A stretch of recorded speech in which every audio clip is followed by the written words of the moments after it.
오늘 본문 말씀으로 도와줌, 이 성품에 관한 말씀 시리즈를 시작하도록 하겠습니다. 광고 시간에도 잠깐 나누었지만 다음 주는 무슨 날인가요? 추수감사절입니다. 저희가 농사를 직접 짓진 않지만 한 해 동안 벌어들이고 지켜주시고 보호해 주신 그 모든 것에 대하여서 하나님께 모든 감사를 올려드리는 그런 시간 되기를 원합니다. 지극한 감사를 하나님께 올려드리시고, 특별히 또 전도 대상자 1명 이상, 몇 명 이상이요? 1명 이상, 천하보다 귀한 한 영혼 1명을 계획하셔서 기도하시고 초청하셔서 함께 예배 드릴 수 있으면 좋겠습니다. 이번 한 주에 인사치레로라도 교회 가자 한마디도 해보시고, 아니면 정말 마음에 감동 주시면 예수님 그리스도의 복음을 공부해서 막 이렇게 전함을 통하여서 교회로 한 영혼을 데리고 오는 그런 추수감사절 되었으면 좋겠습니다.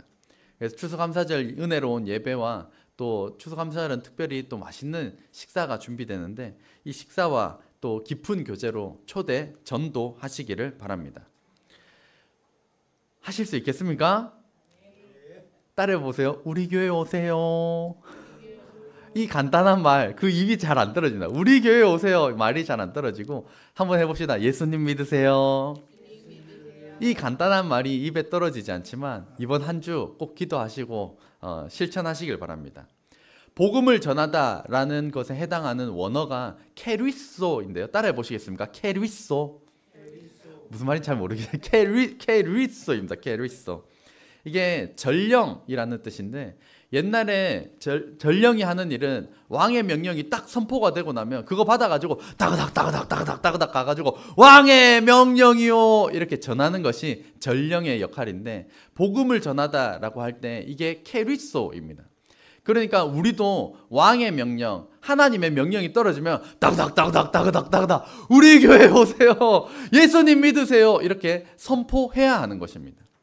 저희의 삶이 정말 예수님의 향기를 바라며 너무나도 모범이 되어서 당신이 가는 교회 저도 가고 싶어요 라면 좋겠지만, 간혹 그런 경우도 있을 겁니다. 당신이 가는 교회 안 가고 싶다고 이런 사람도 있을 수 있습니다. 근데 우리의 평판이 좋건 나쁘건 상관없이 전령이라면, 왕의 명령이 선포가 되면 그냥 전해야 하는 것처럼, 우리의 평판, 우리의 인맥, 우리의 어떤 것과는 상관없이 왕의 명령이 떨어지면 전령으로서 케리소, 하나님의 말씀을 선포해야 한다는 것입니다. 그래서 이번 한 주 1명 이상 마음에 품고 기도하시고 초청하여서 천하보다 귀한 한 영혼을 주님께 인도하는 저와 여러분 되시기를 주의 이름으로 축복합니다. 큰 소리로 아멘 합시다. 오늘 본문에 바울은 3차 전도 여행 중에 에베소 교회 가까이에서 3년 동안 머무르며 두란노 서원에서 예수 그리스도의 복음을 직접 가르치기도 하고 에베소 교회 성도들과 함께 생활했습니다. 이제 예루살렘으로 가기 전 에베소 교회 장로들을 자기에게 오게 하여서 고별 설교를 하는 장면인데요. 바울은 에베소 교회 성도들에게 말씀과 삶을 통해 예수님의 제자는 어떻게 살아야 하는지에 대한 모범을 보여주었습니다. 20장 33절을 같이 읽으면요, 여기 안 넘어가는데요, 한번 확인해 주시겠어요? 같이 읽겠습니다. 시작. 내가 아무의 은이나 금이나 의복을 탐하지 아니하였고. 아멘. 바울은 돈이나 옷을 탐내지 않았다라고 말씀합니다. 탐낸다, 과하게 욕심 부리는 것인데, 탐내지 않는 것이 이 성경의 중요한 덕목 중 하나인데, 다른 성경 본문을 살펴보면 조금 더 구체적입니다. 같이 읽겠습니다. 시작. 음행과 온갖 더러운 것과 탐욕은 너희 중에서 그 이름조차도 부르지 말라. 이는 성도에게 마땅한 바니라. 아멘. 그러니까 지금 탐욕을 앞에 보면 음행이라는 것과 그리고 온갖 더러운 것과 탐욕을 동등선상에 놓고 있다는 것입니다. 조금 욕심부리면 어때? 라고 하는 게 아니라, 조금 욕심부리는, 과하게 욕심부리는 그것이 바로 음행과도 같은 나쁜 죄이고 그것은 온갖 더러운 것에 해당하는 것이 바로 탐욕이다 말씀하고 있습니다. 이 더러운 탐욕을 멀리하는 저와 여러분 되시기를 주의 이름으로 축복합니다. 34절도 보면 본문 말씀인데요. 여러분이 아는 바와 같이 이 손으로 나와 내 동행들이 쓰는 것을 충당하여. 바울은 탐욕적으로 돈을 모으지도 돈을 거두지도 않았고 자기 손으로 직접 돈을 벌면서 예수 그리스도의 복음을 전하는 사명을 감당하였습니다. 그리고 35절로 이어지는데요. 35절 상반절 말씀 같이 읽겠습니다. 시작. 범사에 여러분에게 모본을 보여준 바와 같이 수고하여. 그래서 오늘 사도 바울 이 본문을 통하여서 하나님께서 우리에게 주시는 말씀은 1번 같이 읽겠습니다. 시작. 수고하여 일하라. 하나님께서 우리에게 주시는 말씀은 수고하여 일하는 자가 되어야 한다는 것입니다. 성경의 기본 정신은 수고하여 일해야 하고 일하기 싫거든 먹지도 말게 하라. 밥도 주지 마라. 이렇게 말씀합니다. 이거 좀 야박한 거 아닌가요? 라고 할 수 있지만 하나님께서 우리에게 분명히 말씀하셨습니다. 데살로니가 후서 3장 10절 하반절인데요. 같이 읽겠습니다. 시작. 너희에게 명하기를 누구든지 일하기 싫어하거든 먹지도 말게 하라. 굉장히 충격적인 말씀이 아닐 수 없습니다. 너 일하기 싫거든 먹지도 마. 일하기 싫거든 밥도 주지 마라 라고 하는 것이 성경의 기본 정신이라는 것입니다. 현 시대를 살아가는 사람들 중 대다수는 아니지만 소수의 사람들은 어떻게든 일 안 하려고 하고 어떻게든 나라에서 주는 걸로 먹으려고 하고 일하기 싫어가지고 그런 사람들이 있는데 그것은 전혀 성경적이지 않습니다. 성경은 일하기 싫어하거든 밥도 주지 마라 이렇게 말씀하고 있습니다. 왜 하나님께서는 우리에게 일하라고 말씀하실까요? 왜냐하면 삼위일체 하나님께서 지금도 일하시기 때문입니다. 삼위일체 하나님은 온 천지 만물을 창조하시고 모든 법칙을 만드시고 이 세상을 다스리시고 우리나라와 개개인을 다스리고 통치하시고 인도하시는 일을 지금도 하고 계시기 때문입니다. 예수님께서도 말씀하셨습니다. 요한복음 5장 17절 상반절 같이 읽겠습니다. 시작. 예수께서 그들에게 이르시되 내 아버지께서 이제까지 일하시니 나도 일한다. 누가 지금 일한다고요?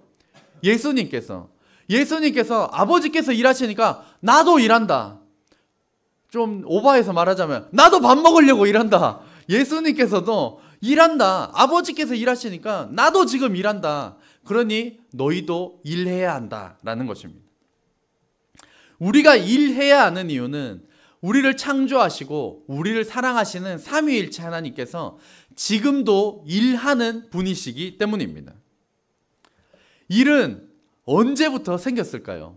한편으로 잘못된 생각으로 이 지긋지긋한 일이라고 생각할 수도 있지만 일이라고 하는 게 도대체 언제 생겼을까요? 창세기 2장 3절 같이 읽겠습니다. 시작. 하나님이 그 일곱째 날을 복되게 하사 거룩하게 하셨으니 이는 하나님이 그 창조하시며 만드시던 모든 일을 마치시고 그날에 안식하셨음이니라. 아멘. 일이 언제부터 생겼다고요? 하나님께서 창조하시는 것도 일이었다.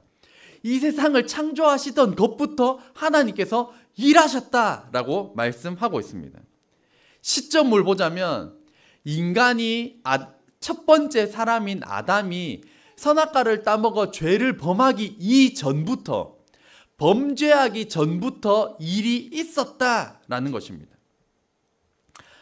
범죄 후에 인류에게 일이 시작된 것이 아닙니다. 인간이 타락하기 전부터 일이 있었습니다. 그래서 하나님은 처음부터 인간을 일하는 존재로 지으셨습니다. 창세기 1장 18절 말씀 같이 읽겠습니다. 시작. 땅에 충만하라. 땅을 정복하라. 바다의 물고기와 하늘의 새와 땅에 움직이는 모든 생물을 다스리라. 아멘. 하나님께서 사람을 창조하시고 일감을 주셨습니다. 땅에 충만해라, 정복해라, 바다의 모든 이 생물들 다 다스리는 일을 해라 라고 인간에게 주신 것입니다. 이것을 가리켜서 따라해 보시겠습니까? 문화명령. 하나님께서 인간에게 문화명령을 주셨습니다. 그러니까 하나님의 말씀에 순종하여서 성경적인 문화를 만들고 성경적인 문화로 이끌어가고 성경적인 문화로 충만해지라라고 하는 문화명령을 주신 것입니다. 또 하나님께서 첫사람 아담에게 일을 주십니다. 창세기 2장 15절 같이 읽겠습니다. 시작. 여호와 하나님이 그 사람을 이끌어 에덴 동산에 두어 그것을 경작하며 지키게 하시고. 아멘. 하나님께서 에덴 동산에 첫사람 아담을 두셔서 무슨 일을 주셨습니까? 에덴 동산을 경작하며 지키게 하는 일을 주셨습니다. 저희가 여기서 학교에서 저희가 진화론을 배우다 보니까 오해할 수가 있습니다. 아담은 어떤 사람이었을까요? 저희가 학교 과학책에서 배우면 첫 번째 사람은 우가 불 이거 떨어지면 우가 이런 사람을 저희가 원시인으로 보게 되는데요. 첫 번째 사람 아담은 도구도 사용하지 못하고 정말로 구석기, 신석기, 청동기, 철기 시대를 지나서 아담이 나왔을까요? 창세기 4장 22절에 그 근거가 있습니다. 같이 읽겠습니다. 시작. 실라는 두발 가인을 낳았으니 그는 구리와 쇠로 여러 가지 기구를 만드는 자요. 아멘. 이게 저희는 아무렇지도 않게 읽을 수 있겠지만 창조 과학자들은 눈이 번쩍 뜨이는 말씀입니다. 이 실라, 두발 가인 이 사람들이 지금 아담이 죽고 난 뒤의 사람이 아니라 아담이 살아있을 때 사람입니다. 아담의 자손 중에 살아있을 때 사람이 이미 구리와 쇠로 여러 가지 기구를 만드는 자였는데 아담도 마찬가지로 이 쇠와 구리를 연장을 다룬 사람이라는 것입니다.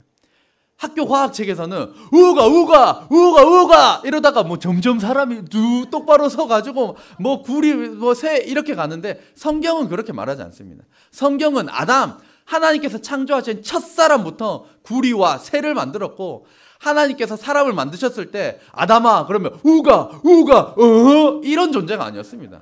하나님께서 아담아 그러면 네 하나님 대화하는 존재로 하나님께서는 첫 사람을 만드셨습니다. 그래서 우리 학생들에게 물어보면 학교에서 진화론 배웠어? 안 배웠는데요. 진화론이라는 단어는 안 배웠습니다. 근데 구석기, 신석기, 청동기, 철기 자체가 진화론이라는 것을 저희가 인식해야 하는 것입니다.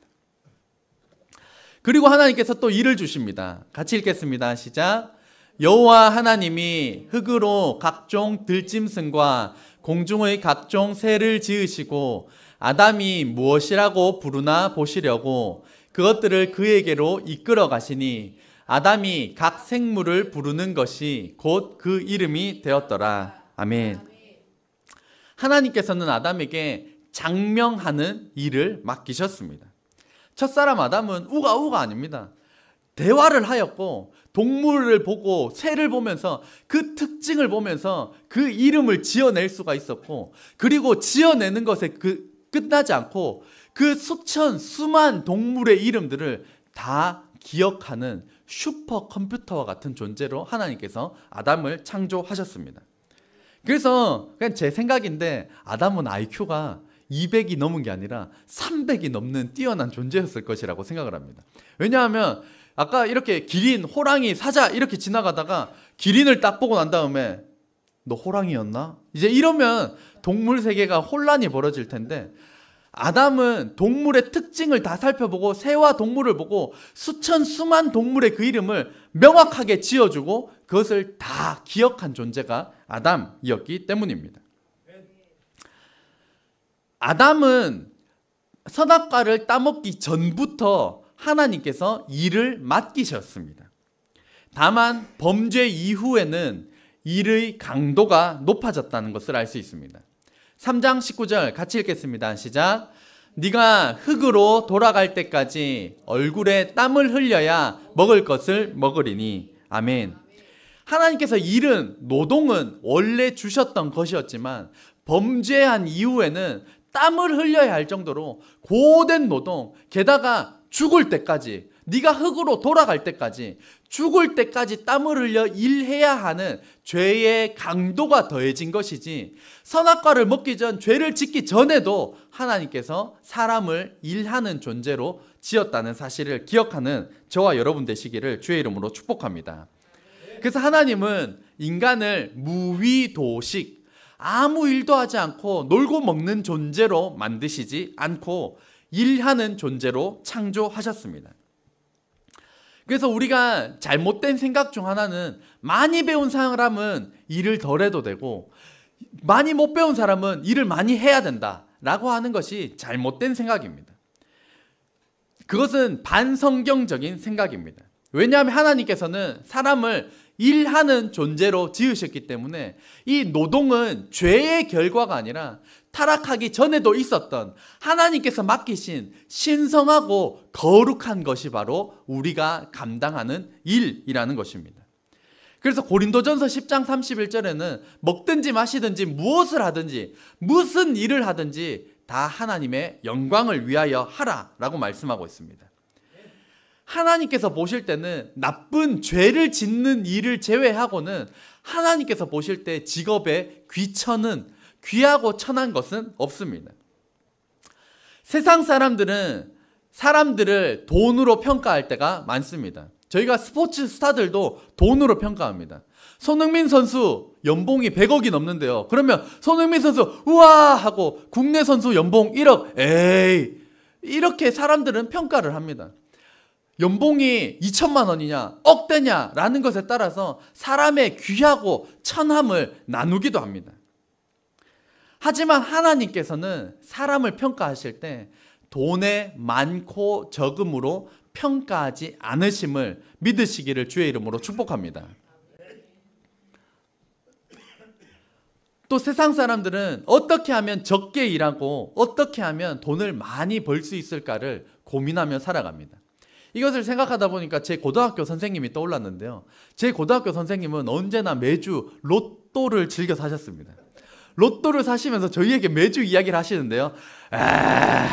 로또 많이 살 길이다. 저희한테 맨날 이런 말씀을 하셨습니다. 안 됐다. 로또 많이, 이거를 매주 진짜 이야기를 하셨습니다. 일하지 않고 대박을 꿈꾸는 것은 일확천금 성경적이지 않습니다. 땀 흘려 일하는 것은 신성한 것이고 거룩한 것입니다. 열심히 하나님께서 맡기신 일에 최선을 다하는 것 자체가 하나님 말씀에 순종하는 삶인 것입니다. 직업에 귀천이 없기 때문에 청소를 통해서도 하나님의 영광을 드러낼 수가 있고 요리를 통해서도 하나님의 영광을 드러낼 수가 있습니다. 먹든지 마시든지 무슨 일을 하든지 저희에게 맡기신 일 최선을 다하고 열심을 다하여서 하나님의 영광을 드러내 일을 하는 저와 여러분 되시기를 주의 이름으로 축복합니다.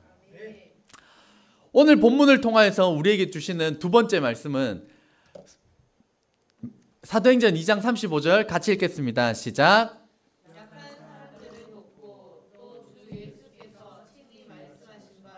주는 것이 받는 것보다 복이 있다 하심을 기억하여야 할지니라. 아멘. 두 번째 말씀은 수고하여 남주자라는 것입니다. 한번 따라해 보시겠습니까? 수고하여 남주자.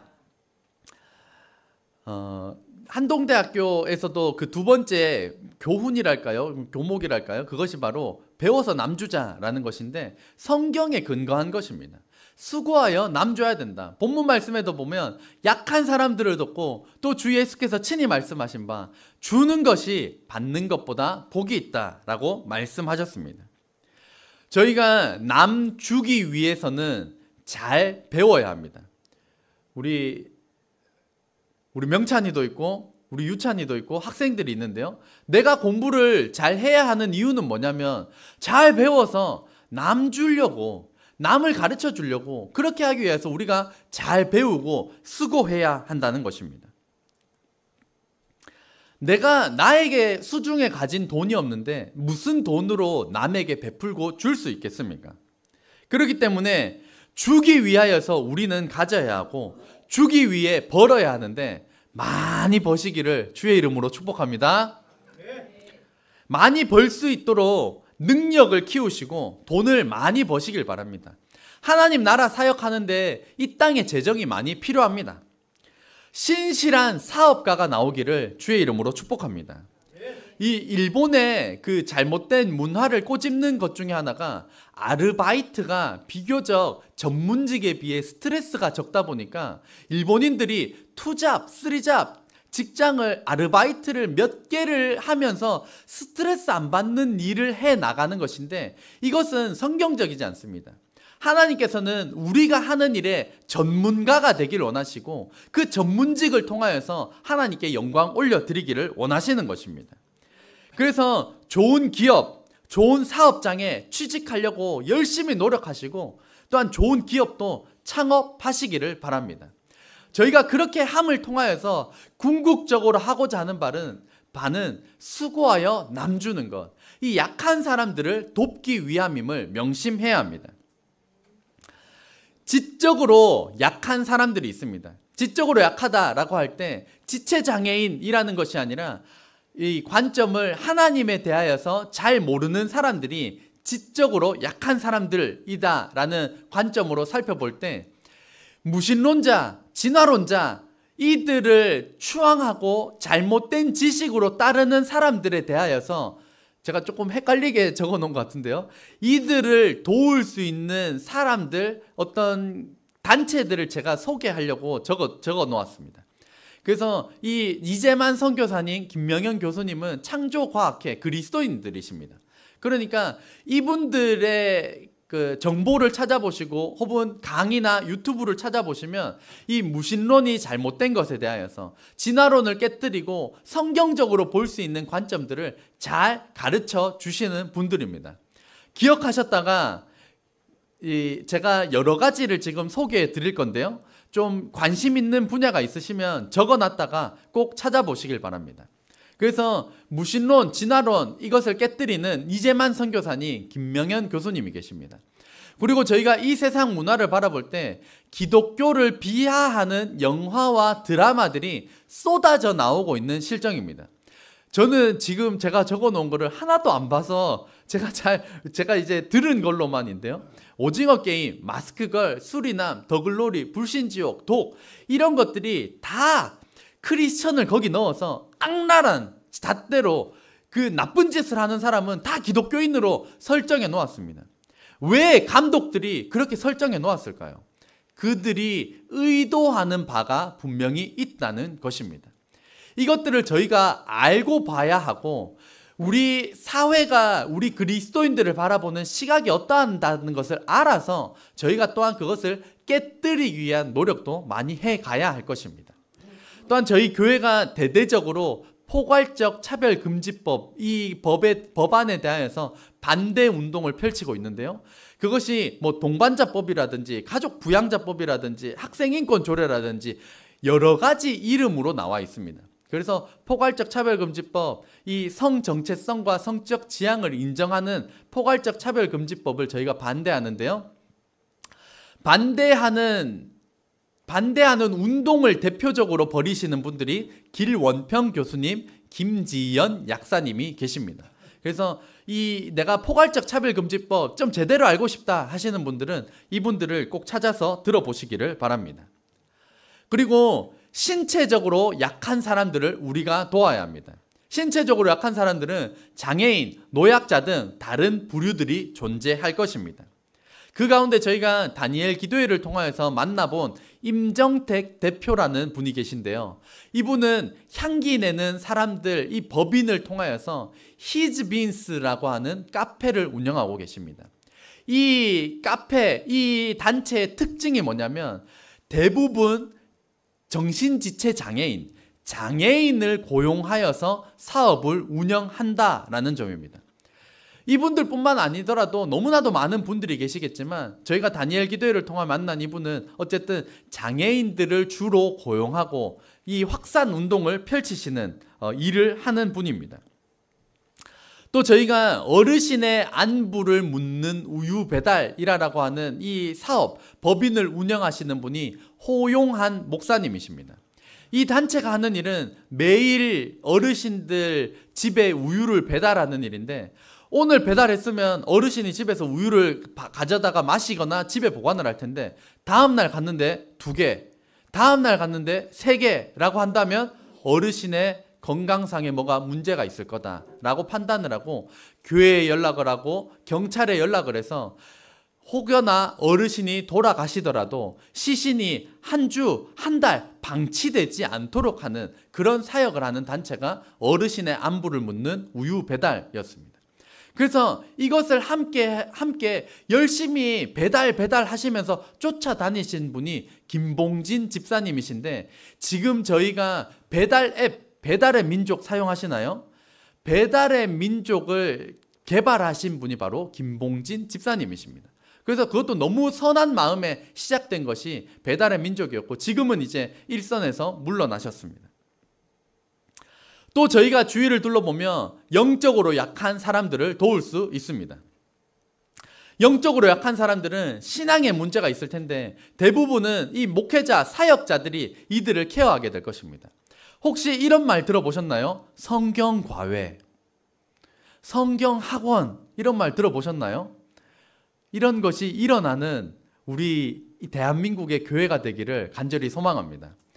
영어학원, 영어과외는 받아도 성경과외, 하지만 성경과외, 성경학원, 그 성경에 대하여서 배우기를 더욱더 열심히 내는 우리 대한민국 교회가 되기를 소망합니다. 그래서 공부시켜달라고, 과외시켜달라고 요청하시고, 저희 다니엘 기도회 예배 드리면 몇 시간 드리나요? 2시간 드립니다. 그러면 저희 사역자들에게 요청하세요. 저희 주일 예배 너무 짧습니다. 저희도 2시간씩 드립시다. 아멘. 네, 저희 막 그런 일도 일어났으면 좋겠고, 오후 저희 모임이 뭐 짧게 막 30분 막 이렇게 드리는데, 오후 모임 30분 너무 짧습니다. 1시간씩 드립시다. 이런 분들이 일어나게 되기를 소망합니다. 아멘. 감사합니다. 그리고 저희가 영적으로 약하기 때문에 이 세상 문화를 분별해야 하는데요. 세상의 문화를 영적으로 분별하기 위하여서 무엇이 좋을까 제가 살펴봤는데, 최근에 굉장히 히트치는 노래가 있다고 합니다. 그게 바로 로제와 브루노 마스의 아파트라는 노래입니다. 그래서 저는 이게 뭔지 모르기 때문에 그 가사부터 살펴봤습니다. 우리 청년들은 뭐 대부분 들어봤을 텐데, 어른들은 그게 뭐야? 아파트 뭐 이러실 텐데요. 가사를 듣고 어떤 내용일지 한번 추론해 보시길 바랍니다. 제가 그냥 읽어드리겠습니다. 키스 이모티콘, 영어로 되어 있습니다. 영어로 되어 있는데 한국 번역본을 제가 가지고 온 겁니다. 키스 이모티콘을 폰에 보냈지만 난 진짜로 네 입술에 키스하고 싶어. 내가 널 원하는 것처럼 너도 날 원하고 있잖아. 내일은 자더라도 오늘 밤은 미쳐보자. 그냥 아파트에서 나를 만나면 돼. 제가 요약해서 가지고 왔습니다.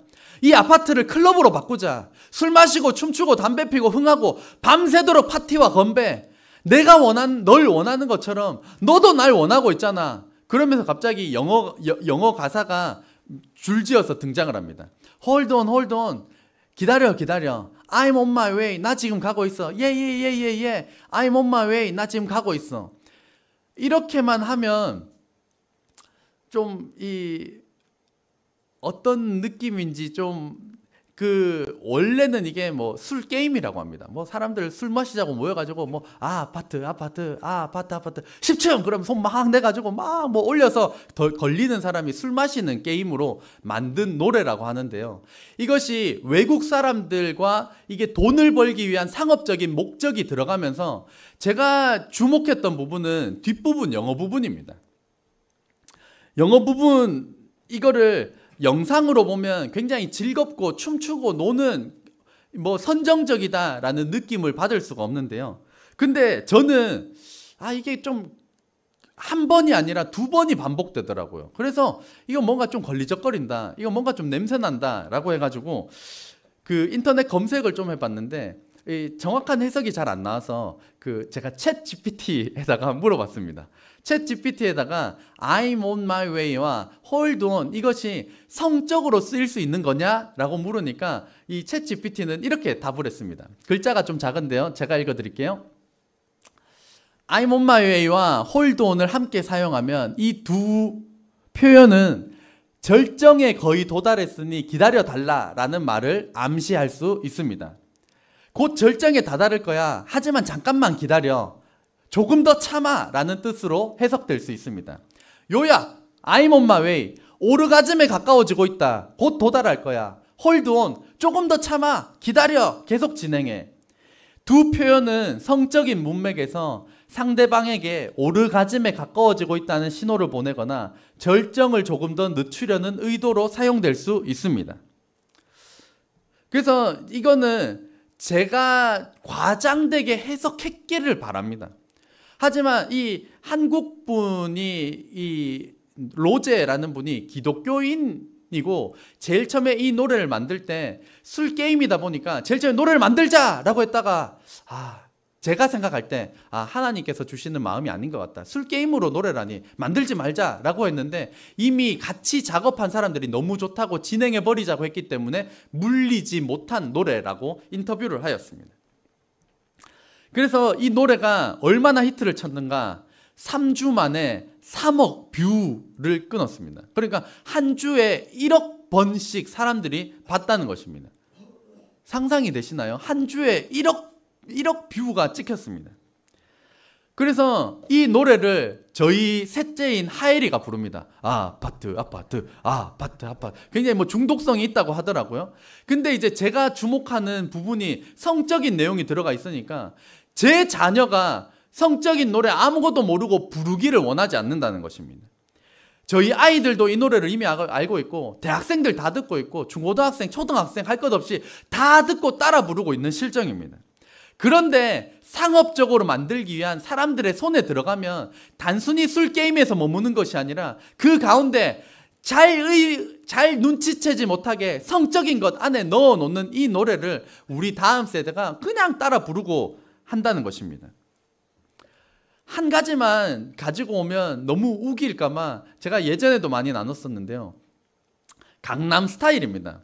강남스타일 이번에 제가 조회수가 어떻게 되나 봤더니만 53억 뷰입니다. 그러니까 사람들이 그게 오피셜 그러니까 공식적인 것만 53억이지 나머지 합치면 저건 100억이 넘을 겁니다. 강남스타일의 노래는 제가 예전에도 설명을 드렸었지만 가사가 그렇습니다. 강남스타일 클럽에서 춤추고 노는 것입니다. 춤추고 놀다가 어떤 아리따운 여자가 앞에서 춤을 춥니다. 너 그러니까 여자가 응? 나? 그러니까 그래 너. 왜 그래 너라고 합니까? 오늘 처음 만났으니까 이름을 모르니까 오늘 춤추는 네가 마음에 든다. 그래 너 아니 너 우리 오늘 네랑 나랑 갈 때까지 가보자. 오빠는 강남 스타일이다. 오빠는 강남 스타일이다. 이거거든요.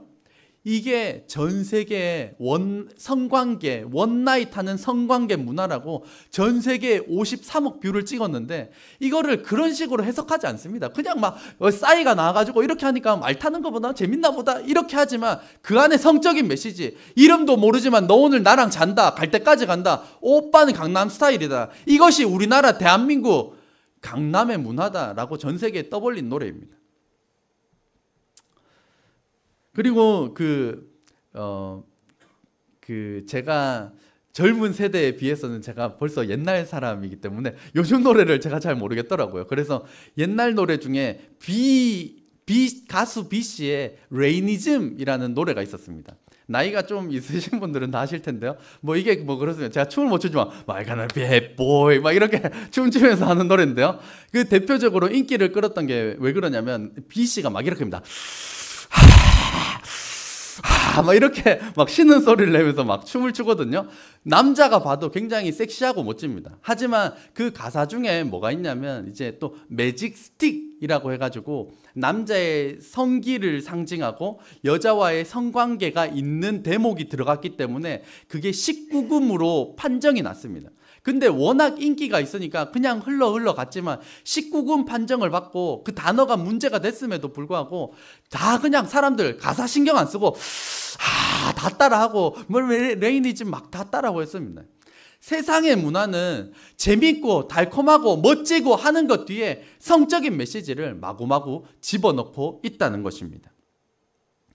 이러한 세대를 향하여서 하나님께서는 문화 명령을 내리십니다. 성경적 문화를 확산해라. 성경적 문화로 이끌어라. 태폐적인 문화, 세상적인 것 이거 바로잡아서 문화 명령, 성경적 문화를 이 땅에 내려라 라고 우리에게 말씀하십니다.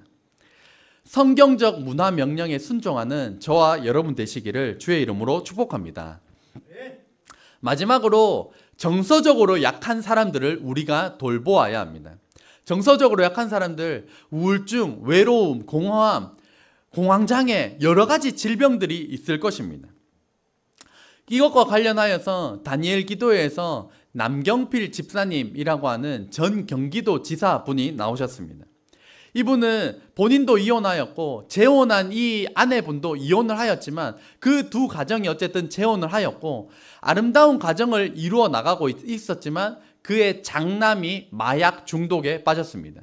이것을 공개적으로 오픈하셨고 하나님의 말씀이 남경필 집사님에게 임하여서 내 자녀만 마약으로부터 구출해내는 것이 아니라 이 땅에 너무나도 많은 사람들이 마약에 노출되어 있고 이들을 건지는 일들을 해야 된다라는 감동을 주셨기 때문에 이분이 단체를 설립하십니다. 그래서 Never give up, 절대로 포기하지 마라 라는 뜻에서 NGU라는 단체를 세웠습니다. 그러니까 마약 중독에 빠졌더라도 이게 너무나도 피폐하고 삶을 망하게 하지만 절대로 포기하지 마라. 그래도 절대로 포기하지 마라 라는 의미에서 NGU를 했고 NGU를 한국말로 읽으면 은구입니다. 그래서 은구는 은혜를 구하다 라는 뜻에서 이 마약 치료, 숙소, 치료하는 병원 이런 설립까지 해서 이런 일들을 하고자 하고 계십니다. 우리 주위에는 연약한 사람들이 많습니다. 나는 괜찮다고 우리 가정은 괜찮다라고 여기고 우리 가정만 돌보다가는 안 괜찮은 가정에서 자란 아이들, 안 괜찮은 가정에서 자란 사람들이 10년 뒤, 20년 뒤 우리를 해치러 올 것입니다. 그래서 요즘도 굉장히 문제가 되는 것이 데이트 폭력, 데이트 살인 사건이지 않습니까? 그리고 묻지마 살인도 많이 일어납니다. 이것이 내 가족만, 내 자녀만 괜찮으면 된다. 다른 가정이 어떻게 되든지 말든지 상관없다. 라고 10년, 20년 지나니까 어려운 환경에서 자란 아이들이 결국에 건강하게 자란 내 아이들을 칼로 찌르더라는 것입니다. 내 자녀, 내 가정, 내 교회만이 아니라 우리 지역을 돌아보고 우리 학교를 돌아보고 우리 직장을 돌아보면서 소외된 사람들, 힘든 사람들, 정서적으로 외로움 느끼는 사람들 돌아보시고 내 자녀의 친구들도 집으로 초대하시고 지인들도 만나 초대하시고 더 깊어지면 집으로 초대하셔서 교제하고 아픈 사람들 돌봐주면서 예수님의 이 선한 영향력을 이 세상 가운데 실현함으로 나아가는 저와 여러분 되시기를 주의 이름으로 축복합니다. 기도하겠습니다.